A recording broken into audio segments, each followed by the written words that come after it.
I am well aware that that is likely the most cliche way to start a video. But hey, I'm new to all this filmmaking and I wanted to give it a shot at least once. So checkbox, I guess. And now that I have this tea, might as well enjoy it.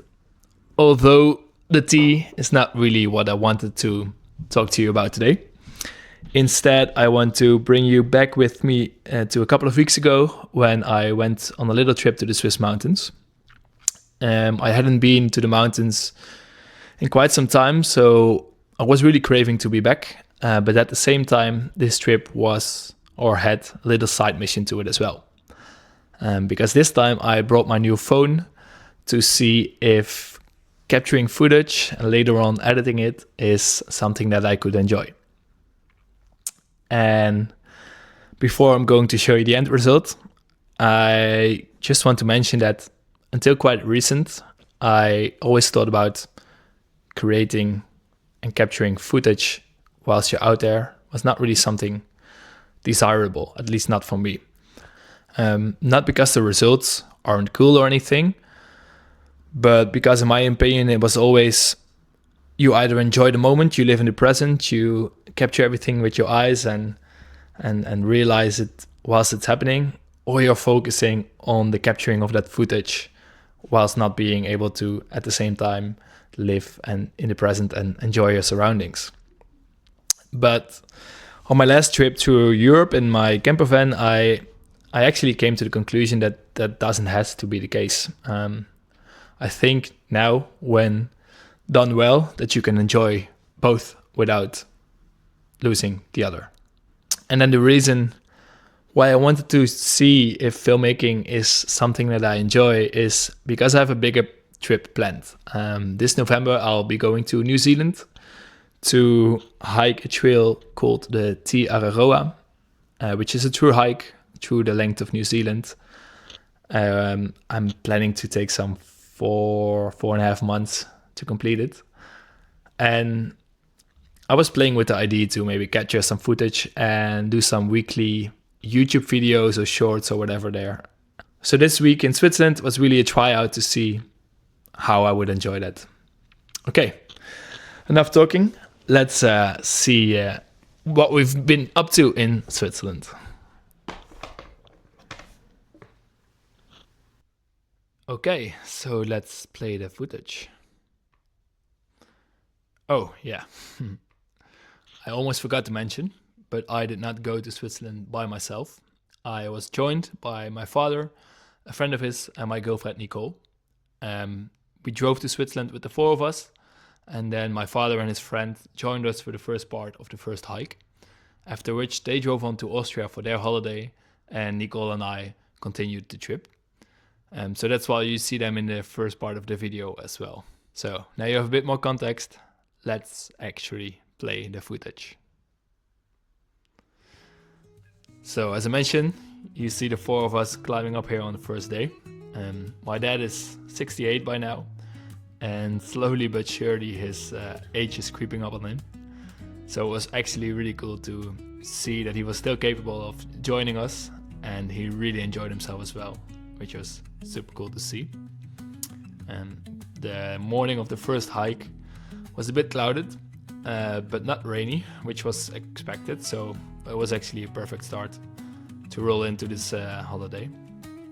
We first went to this lake called Alpstein, after which we said goodbye to my dad and his friends, and Nicole and I went on by ourselves.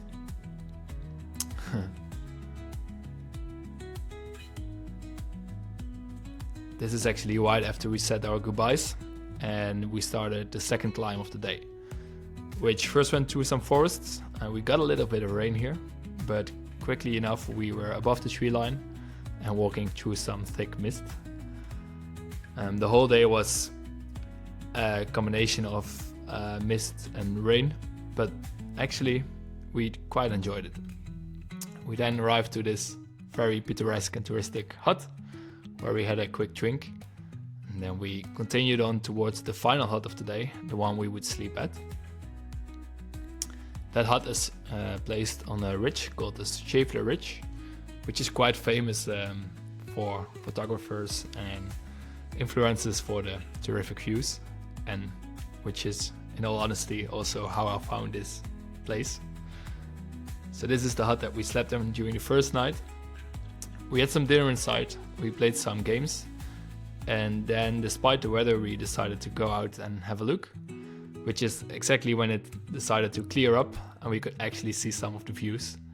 And this is a little time lapse that I made of that first night at the hut. So we joined another Dutch guy there called Paco.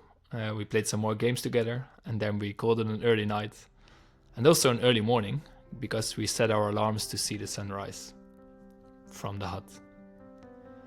And that was actually really quite spectacular because the early sun gave this gloom on the mountains, and not only that, this was the first time that we could actually see all the surrounding views. So we then started the hike of the second day, and this one would lead us to the highest peak of the whole trip. It was at 2,502 meters above sea level, and this is our way towards it.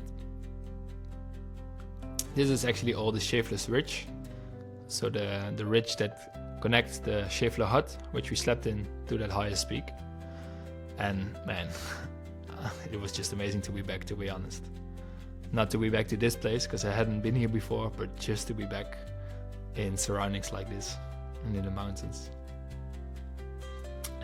We then had a quick break to just take in the views and also have a little snack. For Nicole, this was the first time ever in the mountains, so I wasn't really sure what to expect. Neither was she, but she did so great.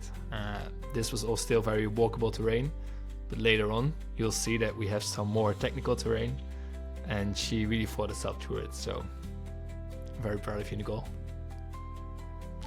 This is that little spot that we had to break at, and to the left here you can see all the flatter lands of Switzerland, so towards the city of Zurich and Lucerne, and right behind our backs now is the actual Alps, so the higher peaks.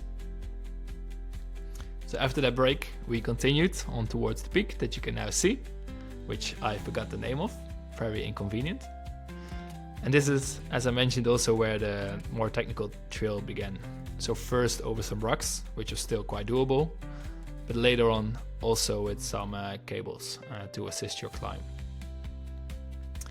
It was really cool though, it was really spectacular, although it took us a bit longer than expected, and in all honesty it was maybe a bit more technical than I expected, so I maybe misinformed Nicole a bit about what to expect, but yeah, I mean, on moments like that it's almost even better to reach the peak because your effort to get there was even higher. So these were the final few stairs towards the top, and then at the top we had a hot chocolate and of course enjoyed these absolutely amazing views.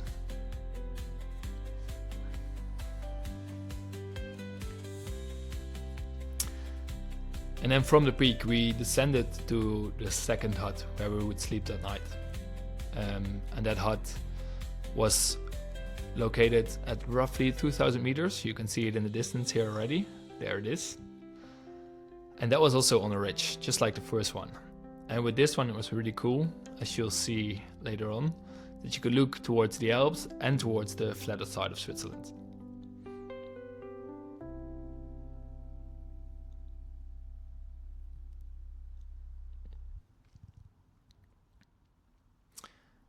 And so as we arrived, we just played some more games that really went to become a tradition in the evening, and just enjoyed these magnificent views. And as the sun was setting, we were once again making a time lapse of the surroundings. But also we got a little surprise visit from these two, I don't know the English name. In Dutch we call them steenbokken, which was so cool. We were the only ones outside at this moment, and they just approached us, checked if everything was alright, if they could trust us, if we were not making any unexpected moves. And as soon as we gained their trust, they decided to approach even closer and just chill, you know. I mean, after all, it is their environment, not ours. So it was super cool to see them in their natural habitat and see yourself as a guest instead of as a, natural resident. Here it's looking right at us. And then, of course, the most beautiful footage of the whole trip, them fighting or playing, I filmed to a high zoom and not really the best quality. So after they went down again, we enjoyed the final few sun flares or sun rays. And this is the time lapse that I was talking about, which was so cool to witness in person. Really, really spectacular. The next morning, we again set our alarm to see the sun rise, although it was a bit misty, so it took a while for the sun to climb above the clouds. But still, I mean, when you're in the mountains, setting your alarm early is almost always worth it. It's just being outside at that time of day it's magical. This is a little time lapse of that sunrise and some views of the surrounding mountains and the places that we had been yesterday. And then after a quick breakfast and a scenic piss, we packed our gear again and we went on our now third day. And the third day started actually with a quite technical start. As you can see here, we first took in some more of the views, as you should when you're high up like this.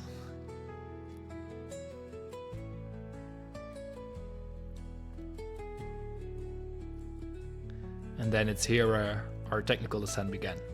Once again, a lot of cables, but also the steepness this time of the trails without the cables was just much steeper than the days before. But I mean, the views were so making up for this. It's the terrain itself I enjoy nevertheless, but for Nicole it was a bit challenging. But we got each other through it, and this was just super cool.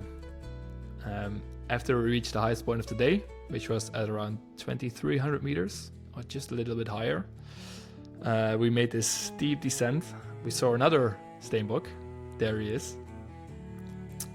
And then as we kept ascending, we were slowly walking towards a lake that would be the place that we would stay at that night, so the third mountain hut.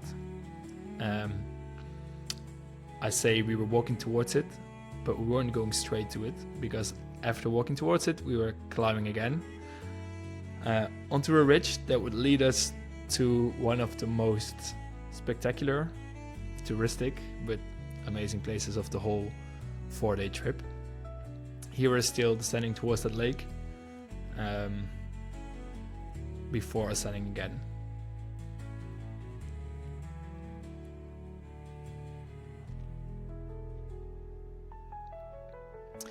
And over there in the distance you can already see the hut that we will be sleeping at this night. And despite the fact that we were quite close at this point, we would still have to do some, I don't know, maybe 12 kilometers of walking with some 800 meters of climbing. So yeah, as you can see, after the first day of rain and mist, the second and the third day were just perfect mountain days. Even not too much wind, which is quite rare for the mountains. I'm really used to high winds when you're high up. But as you can also see by the flowers here, that there wasn't much of that, which made it really possible to just walk in shorts and t-shirt and just enjoy being out there.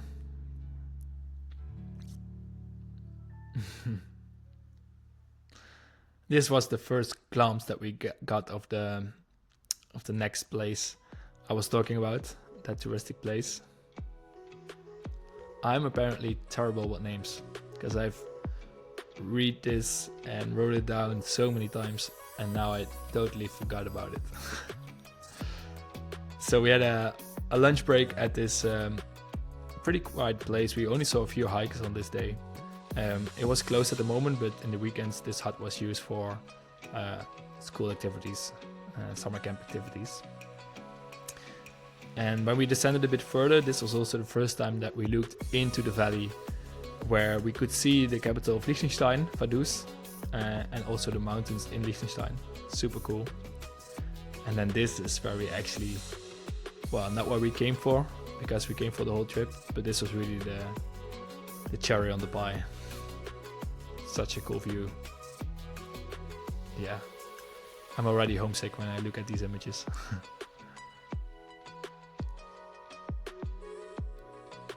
Again, this is all the valley bordering Liechtenstein. So half of it is Switzerland, half of it is Liechtenstein. And I don't know, we're enjoying a good 15-20 minutes here just to take in the views. And then fast forward a bit, we descended to the hut.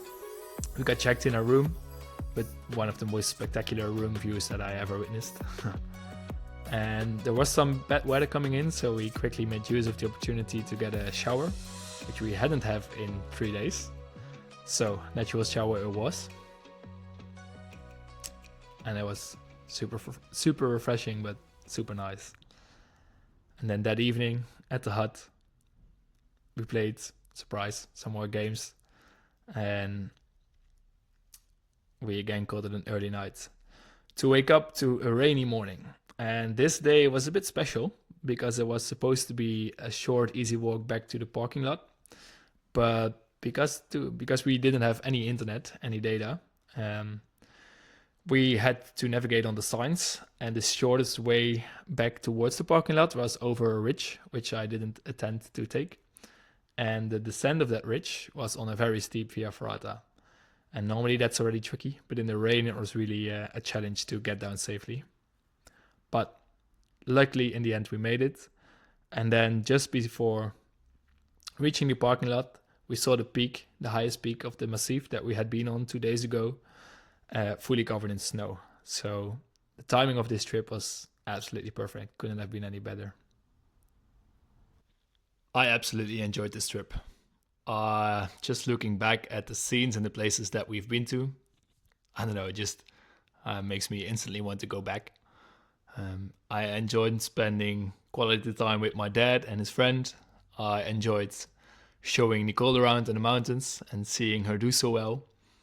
And I also enjoyed this filmmaking. Although I must admit that at times it still feels a bit weird to put down your tripod, to walk back, to walk past it, to walk back to pick it up, and to do the whole process again a few hundred meters later. But for now, I think it's the most important, and I enjoy this capturing of cool images, but also the editing and also the storytelling, which wasn't really present in this video, but is certainly something that I want to try more in the videos that I will make in New Zealand. Stories from myself, but also maybe stories from the people that I will meet on the trail. So yeah, if you're interested in that, feel free to follow along. Feel free to subscribe, I guess is what I should say when I make YouTube videos. And just in case you're interested in my last trip, which has been a 500-day road trip through the European continent. I didn't make any visual content from that trip, but I did write a book about it. I'll put the link down below. It is in English and it does ship worldwide. So in case you truly feel like that's something that you would enjoy reading, feel free to get your hands on one. For now, thank you so much for watching. Thank you so much for your time. I hope you have a great day, and I see you in 2 months in New Zealand. Have a good one.